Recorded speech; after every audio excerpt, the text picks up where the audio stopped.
आप सभी छात्र अध्यापक एवं छात्राध्यापिकाओं का नीरज सर क्लासेस में हार्दिक स्वागत है। आज हम विषय गणित के अंतर्गत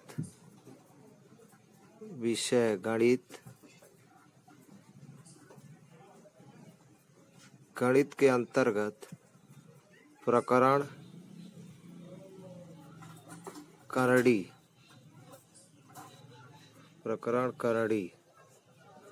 के अंतर्गत करड़ी के नियमों एवं करड़ी के कुछ महत्वपूर्ण सवाल पर चर्चा करेंगे। आइए करड़ी के नियमों को जानें। करड़ी का पहला नियम है, यदि यहाँ लिख लीजिए करड़ी के नियम। करड़ी के नियम, करड़ी का जो पहला नियम है वो ये कहता है कि यदि करड़ी में कोई नंबर a है और करड़ी का घात n हो तो हम इसको a का पावर 1/n लिख देते हैं। ये जो करड़ी के अंदर वाली संख्या है इसको पूरा ब्रैकेट में लेकर करड़ी का जो घात होता है उसको 1/, करके हम लिख देते हैं। जैसे ये करड़ी का सबसे महत्वपूर्ण नियम है। जैसे यदि 2 टू दी पावर, मतलब 2 करड़ी में 2 है और करड़ी का घात 3 है, करड़ी में 2 करड़ी का घात 3 हो तो इसको हम 2 के घात 1/3 लिखते हैं। मतलब ये जो करड़ी का घात है वो 1 बटा करके चला जाता है। पहला नियम ये कहता है और यही नियम मोस्ट इम्पॉर्टेंट है। दूसरा नियम, यदि करड़ी में कोई नंबर a है और उसको करड़ी में कोई नंबर b है, गुणा करना है, तो ध्यान में रखना है कि घात समान होना चाहिए, तभी ये रूल अप्लाई होगा a इंटू b का। मतलब आप सीधे सीधे इसका गुणा कर दीजिए और ये करड़ी का घात लिख दीजिए। इसके लिए उदाहरण देख लेते हैं। जैसे अगर ये करड़ी में 3 है, करड़ी का घात मान लीजिए 4 है, गुणे करड़ी में 4 है और करड़ी का घात भी 4 है, तो ऐसे कंडीशन में ये 3 गुणे 4, करड़ी का घात 4 ही होगा और ये हो जाएगा आपका करड़ी में 12 और करड़ी का घात 4। समझ में आई बात? रूल नंबर 2 ये कहता है कि करड़ी में कुछ संख्या हो फिर दूसरे करड़ी में कुछ संख्या हो तो हमेशा करड़ी का घात समान होना चाहिए। तो ये रिजल्ट a इंटू बी, करड़ी में ही और ये करड़ी का घात सेम रहता है। जैसे ये उदाहरण है, इसको आप लोग समझ चुके हैं, हमें विश्वास है।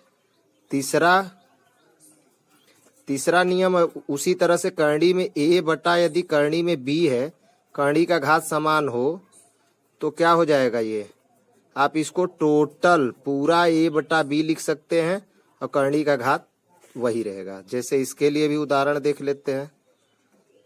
इसमें क्या होगा, जैसे करड़ी में 3 का घात मान लीजिए 3 हो और बटे करड़ी में 5, करड़ी का घात 3 हो, तो आप इसको करड़ी में 3/5 करड़ी का घात 3 ऐसे लिख देंगे।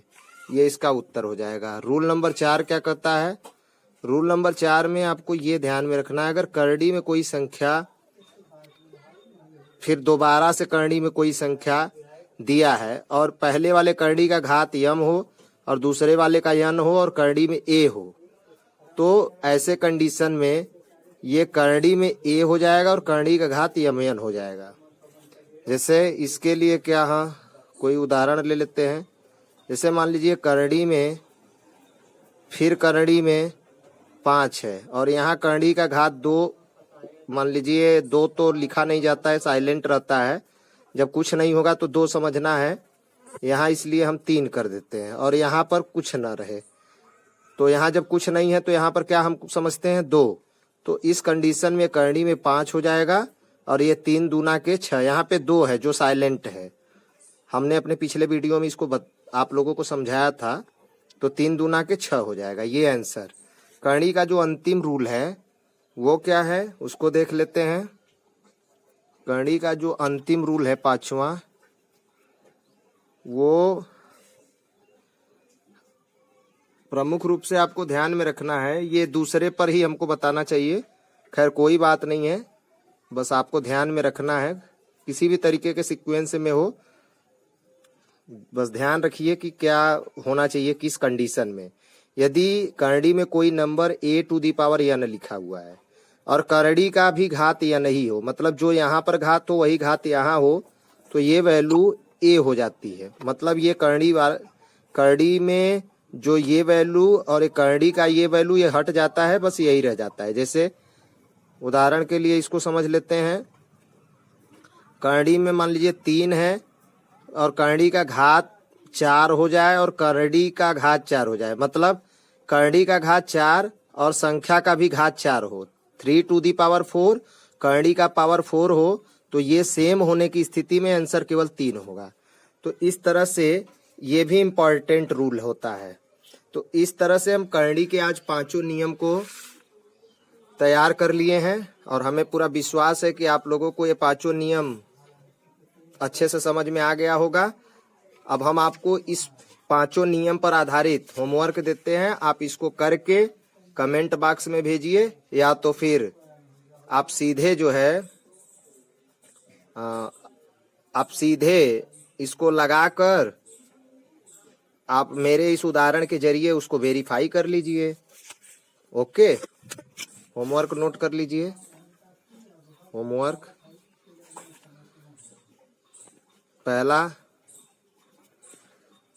करड़ी में 5 के घात 3 और करड़ी का भी घात 3 हो तो इसकी वैल्यू क्या होगी। दूसरा, करड़ी में 4 करड़ी का घात 5 और यहाँ पर करड़ी का घात भी 5 हो तब क्या होगा। तीसरा, अगर ये करड़ी में 3 हो और करड़ी का घात 5 हो गुणे करड़ी में 4 हो करड़ी का घात 5 हो तो वैल्यू क्या होगी। चौथा, यदि करड़ी में 16 करड़ी का घात 3 भाग देना है, भाग का मतलब बट्टे, और ये करड़ी में मान लीजिए 4 है करड़ी का घात 3 हो तो इसका आंसर क्या होगा। और पांचवा है, यदि करड़ी में फिर करड़ी में ये 3 हो जाए और यहाँ पर 4 हो जाए, यहाँ 5 हो जाए तो इसकी वैल्यू क्या होगी। तो इस तरह से 5 नियम पर हमने आपको टोटल जो है 1 2 3 4 5 दे दिया है। एक रूल कौन सा छूट रहा है, ये हो गया आपका पहला वाला, ये दूसरा डिवाइड पर हो गया, तीसरा इस तरह से हो गया, तीसरा रूल है ये सेम होने की स्थिति में ये केवल आंसर हो जाएगा, चौथा ये हो गया, पांचवा ये। तो ये देख लेते हैं कि ये रूल है पहला, ये मान लीजिए दूसरा है, ये तीसरा है और ये जो है चौथा है, ये पांचवा है। तो 5 रूल पे हो गया। ठीक है, इस तरह से